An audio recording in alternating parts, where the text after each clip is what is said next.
For the President and also to the Parliament, and Ukrainians, they have the right to express their opinion when they choose their leadership in the course of democratic process without foreign interference.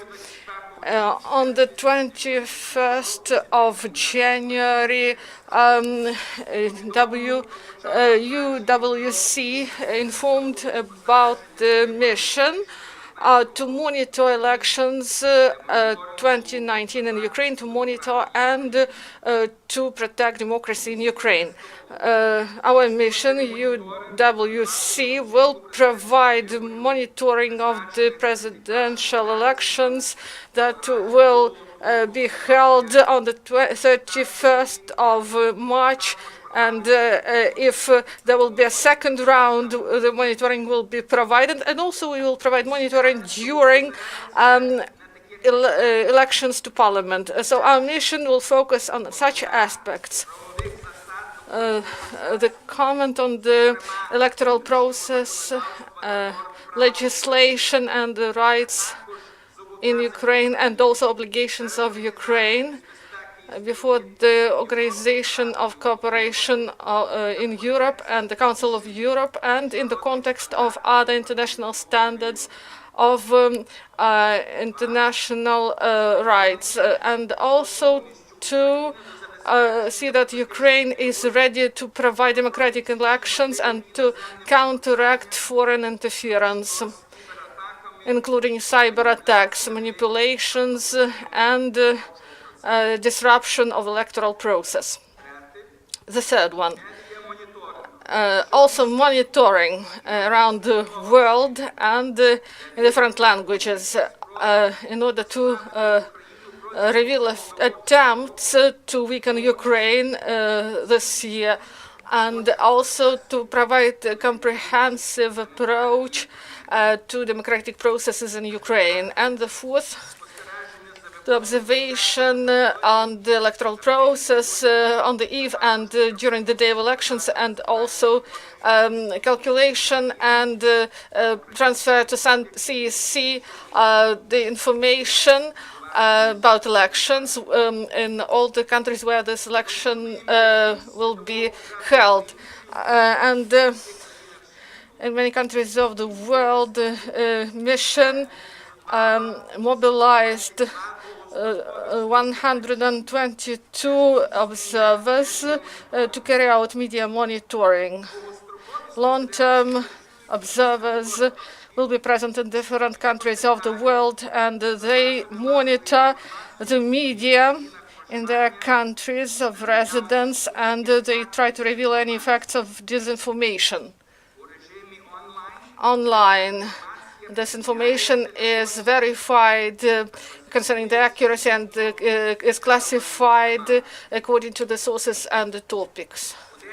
On the day of the elections, the electoral process will be monitored by 219 observers. The UWC mission closely cooperates with the monitoring mission of the Organization of the World Congress of Ukrainians, Ukrainian World Congress of America, that delegated 77 short-term observers. And together, in these two missions, we will have 266 observers, and these observers will come to Ukraine from 17 countries of the world and will monitor the elections in consulates of Ukraine of the 24 countries. And the reports of the both missions, the Ukrainian World Congress and the Ukrainian Committee of America, they will be present. They will provide their opinion in the report. And concerning the activity of the mission, as UWC mission is unique because it consists from Ukrainian observers.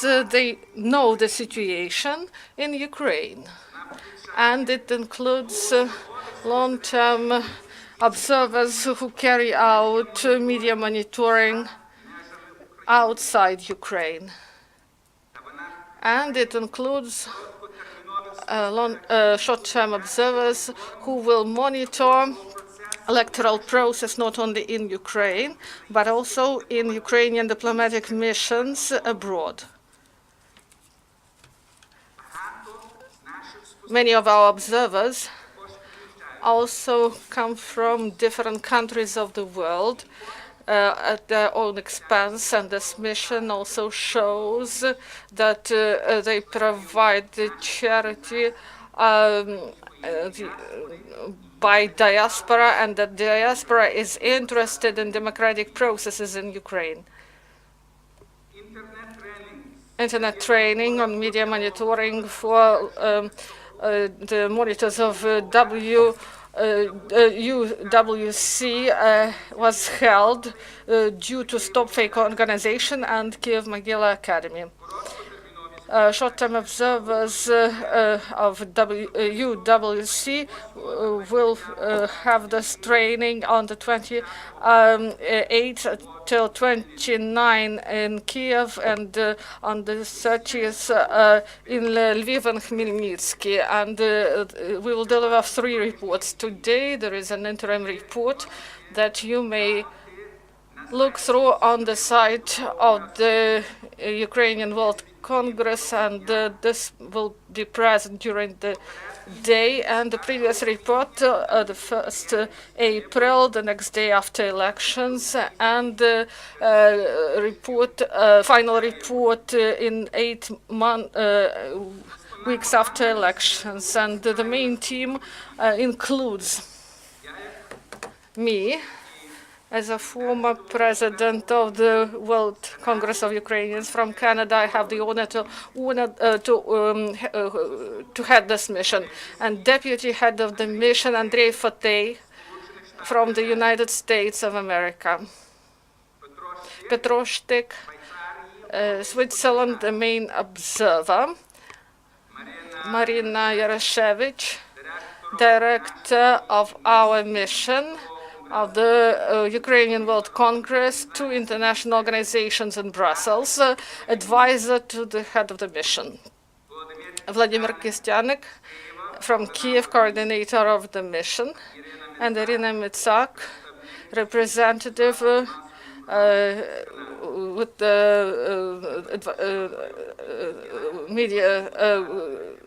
media cooperation specialist, and Eugene Czolij is also the part of the team. UWC mission is completely independent. It doesn't receive any government support.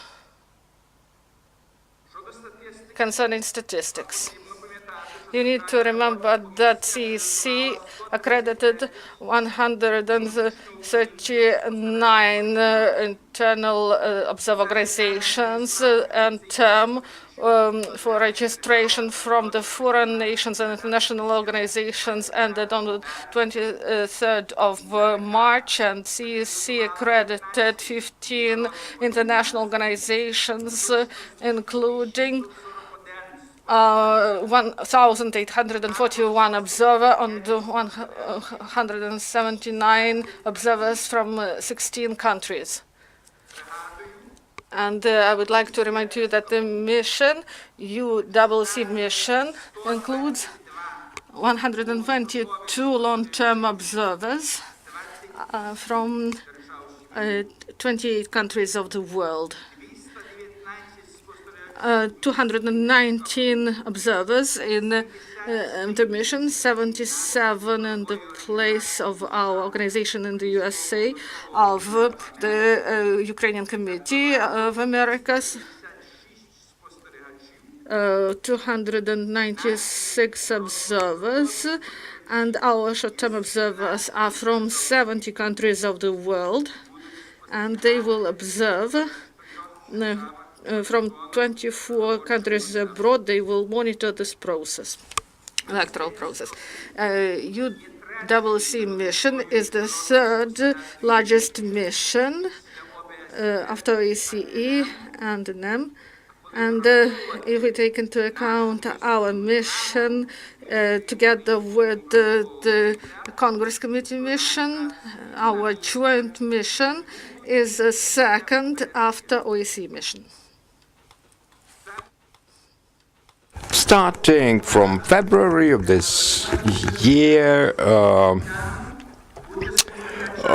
Mr. Czolij says the Verkhovna Rada of Ukraine adopted the law or enacted the law that prohibited the citizens of the Russian Federation to participate in the elections, to be the observers at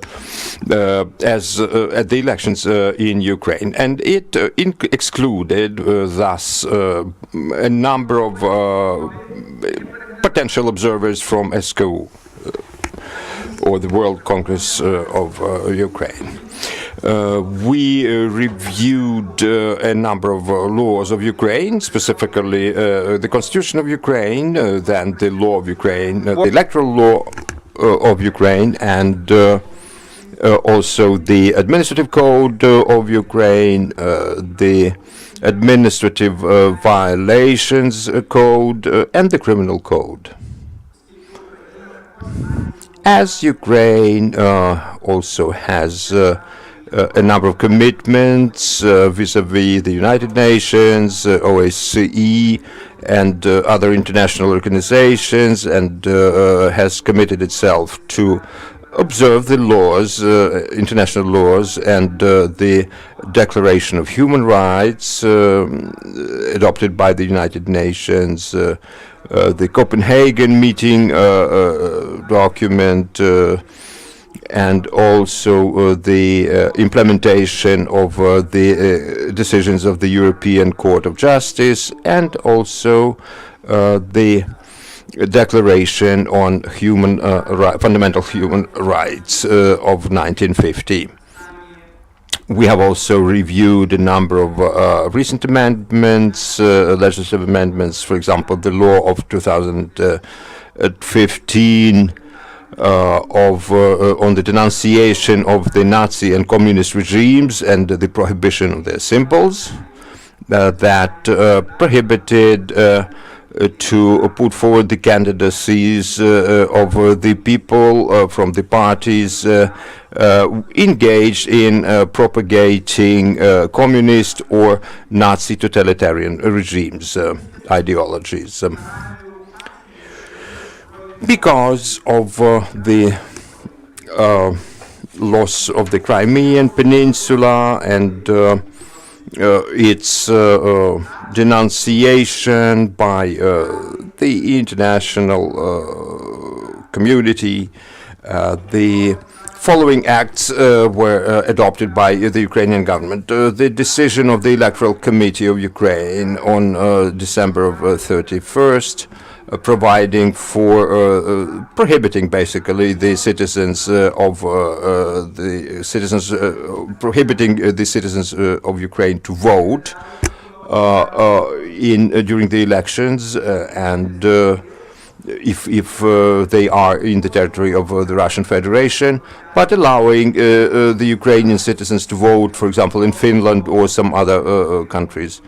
We also reviewed the documents about the prohibition to participate in the elections in Ukraine to the citizens of the Crimea, and also the similar decision by the Supreme Electoral Commission of Ukraine, allowing to participate to the residents of Donbass and the other areas in the eastern Ukraine that Ukraine has recently lost. They were allowed to participate in the elections only if they apply for the change of their address to the other region and change it to the other regions of Ukraine. Also, As you know, the Russian Federation was put by the declaration of the Verkhovna Rada of April the 15th of 2015, an aggressive country. As far as our efforts are concerned, I want to say, says Mr. Czolij, that we are exerting our efforts in a situation when there are the hostilities that are waged by the forces on the other side, on one part, by the forces backed by the Russian Federation. Therefore, we wanted to take under our control the monitoring of any attempts by any third party to intrude into the electoral process. And we assured the authorities of Ukraine that we would facilitate reaction to any attempts to intervene into the elections in Ukraine. During my visit and the visit of my colleague, Ms. Marina Yaroshevich, who is the counselor of the head of the mission of the Ukrainian World Congress, we met the hierarchs of the Orthodox Church of Ukraine and also the leading figures of Ukrainian government, including the foreign minister, and also the representatives of the non-governmental organizations and civil society involved in monitoring the media in Ukraine.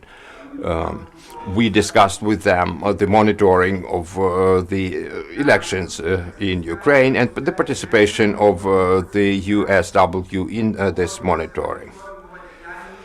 The monitoring activities of the long-term observers of the USW have been discussed, and also how to present Ukraine in the foreign media. Misinformation or disinformation on the eve of the presidential elections was recognized as one of the potential threats to electoral process, and media experts and analytical centers warn about a threat of the unobjective information capable of causing some conflicting situations in Ukraine. Misinformation is not typical for Ukraine only, but it's spread all over the world, and in many cases it is aimed at alienating the potential allies of Ukraine from supporting it. As I told you, the observers there will be from 28 countries who are engaged in monitoring this misinformation or disinformation. They started working on March the 2nd, and they are going to continue their work until the end of presidential elections campaign. Speaking about legal foundations of the electoral process, we have seen that the terms for the announcement of the final results of the first round of the elections that are to be held on March the 31st are set as rather brief, and so these results are supposed to be declared within 5 days, and any claims, or the claims, if any, should be submitted within the following 5 days. And the appellate court, the Court of Appeals number 6, is going to deal with reviewing these claims. So the Court of Cassation, court within the high appellate court of Ukraine, is going to will have 2 days, 2 more days, in order to react to these claims. So it means that within 10 days the results are going to be or should be declared, plus 5 days, plus 6 days for the revision of potential claims.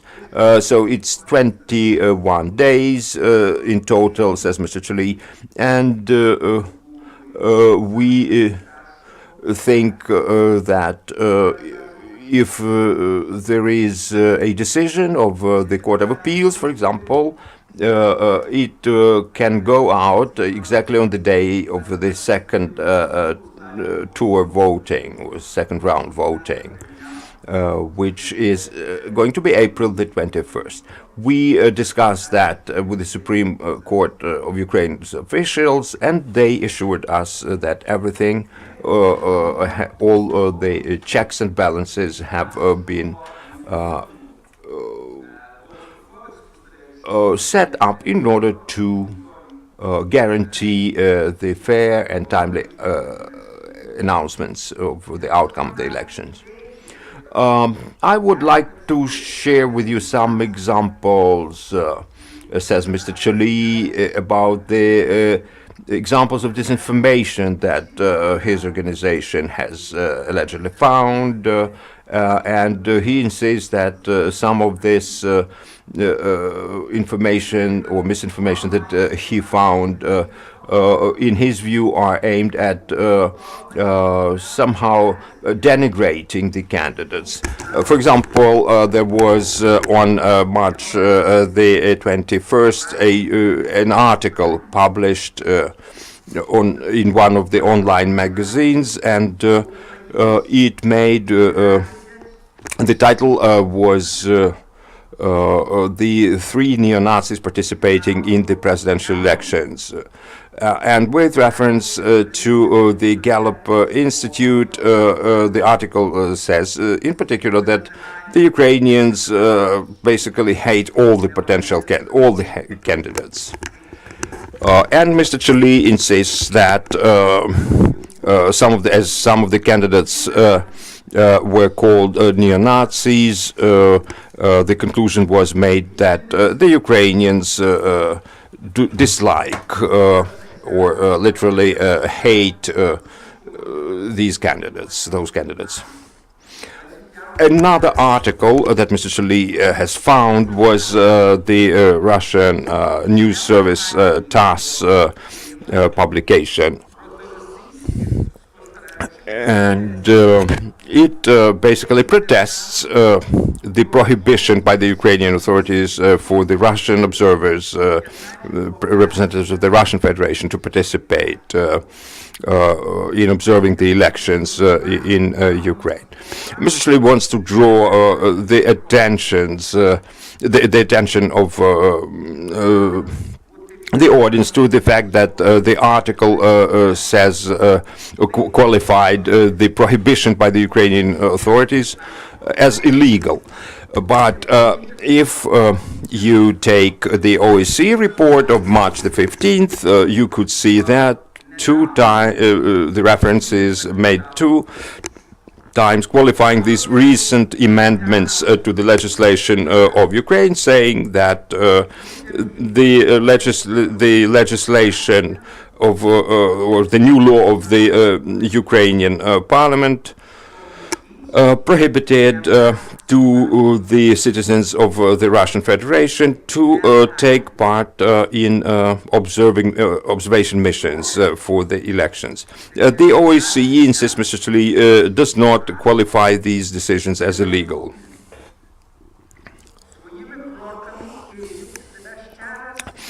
Mr. Czolij goes on quoting the TASS news dispatch, which said that Ukrainian regime basically discredited itself as it made the decision to prohibit the participation of the observers from the Russian Federation, and also to hold elections for the millions of Ukrainians working now in Ukraine to participate in the elections at all, because the government of Ukraine and its parliament decided to prohibit the opening of of the polling stations in the territory of the Russian Federation, thus depriving about 2 million people from participating, from voting. And the news, the TASS news item also says that Ukraine practically deprived its citizens of the right of the vote.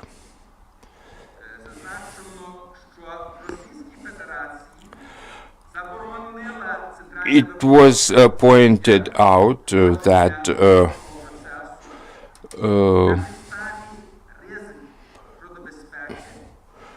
the decision initiated by the Ukrainian Electoral Commission was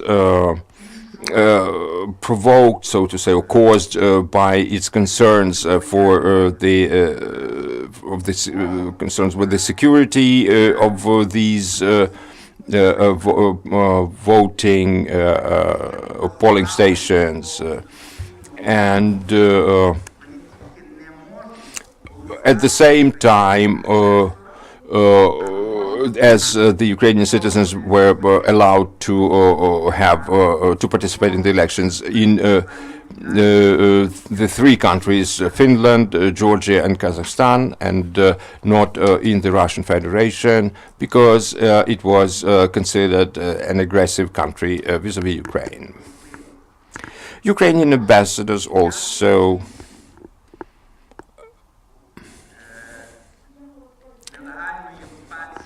on the 5th anniversary of the annexation of Crimea and its illegal occupation,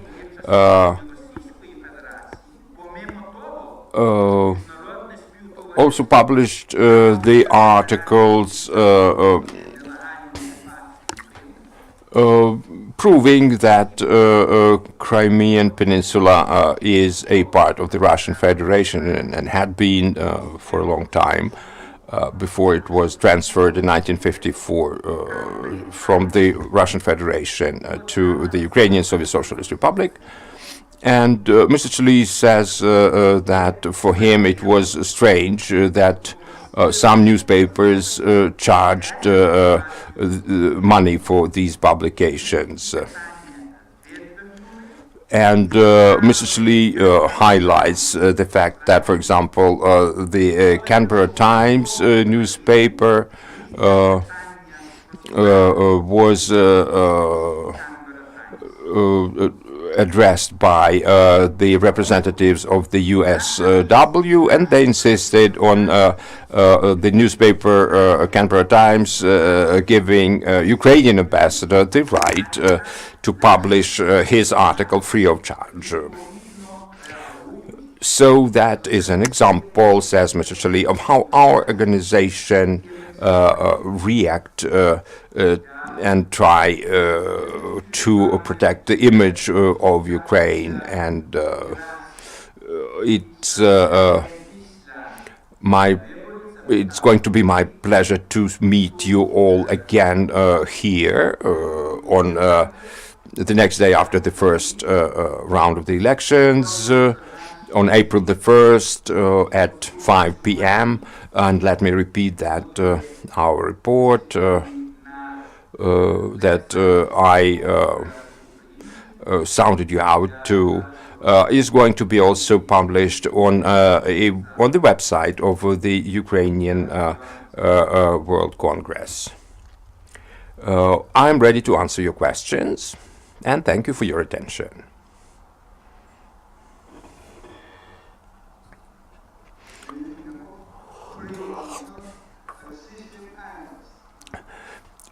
Thank you.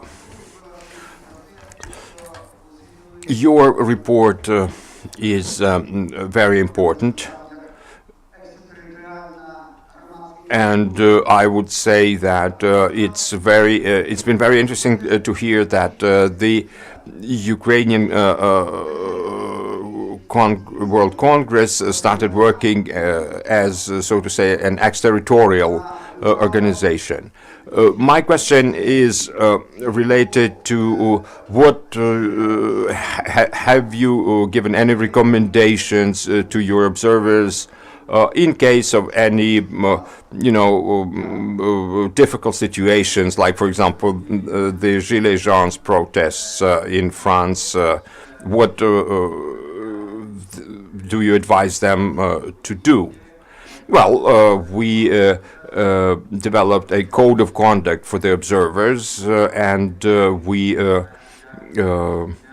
informed them about and explained that code of conduct to the observers. They will also have a training session where they would be able to discuss these modes, so to say, of their operation during the elections or on the day of voting.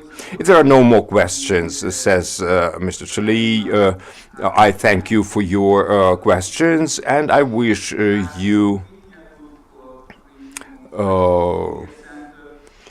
good.